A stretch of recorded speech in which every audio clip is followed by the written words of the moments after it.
জাতিকে সিদ্ধান্ত নিতে হবে, আপনারা কি ভারতের দাসত্ব করবেন না বাংলাদেশের জনগণের খেদমত করবেন? সমগ্র জাতি ঐক্যবদ্ধভাবে আমাদের পক্ষে রায় দিয়ে এই দেশের সেবা করার জন্য সুযোগ দেবেন। দুই তিনটা কথা বলতে চাই। আপনারা আওয়ামী লীগের শাসন দেখেছেন, বিএনপির শাসন দেখেছেন। এখন আপনাদেরকে অনুরোধ করব, ন্যায়ের শাসন, সুশাসন, চাঁদাবাজ মুক্ত, দুর্নীতি মুক্ত একটা শাসন দেখার জন্য। এইখানে যদি নিজের পায়ে নিজে কুড়াল মারেন, আপনাদেরকে কেউ সাহায্য করতে পারবে না। দিল্লির দাসত্ব থেকে আমরা বের হতে চাই।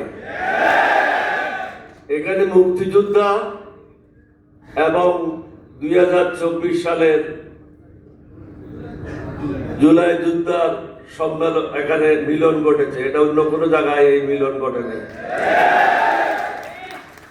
জাতিকে সিদ্ধান্ত নিতে হবে, আপনারা কি ভারতের দাসত্ব করবেন না বাংলাদেশের জনগণের খেদমত করবেন?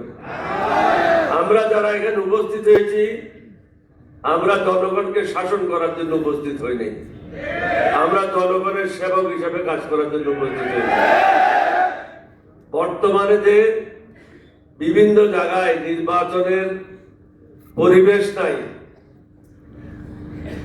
এবং সকলের জন্য সমান সুযোগ নাই, এটা যদি সৃষ্টি করা না হয়, প্রধান নির্বাচন কমিশনার, অন্যান্য নির্বাচন কমিশনাররা যেভাবে জেলে গেছে, আপনাদেরকেও আগামীতে জেলে যেতে হবে।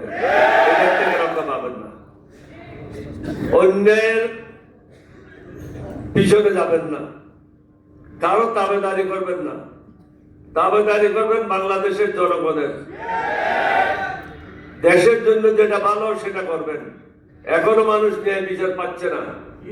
নির্বাচন কমিশনে যারা অনেকেই বৈধতা পাওয়ার জন্য বা কাকে অবৈধ করার জন্য যে দরখাস্তগুলি দিয়েছে, এগুলি ঠিকভাবে পর্যালোচনা করে রায় দেওয়া হচ্ছে না।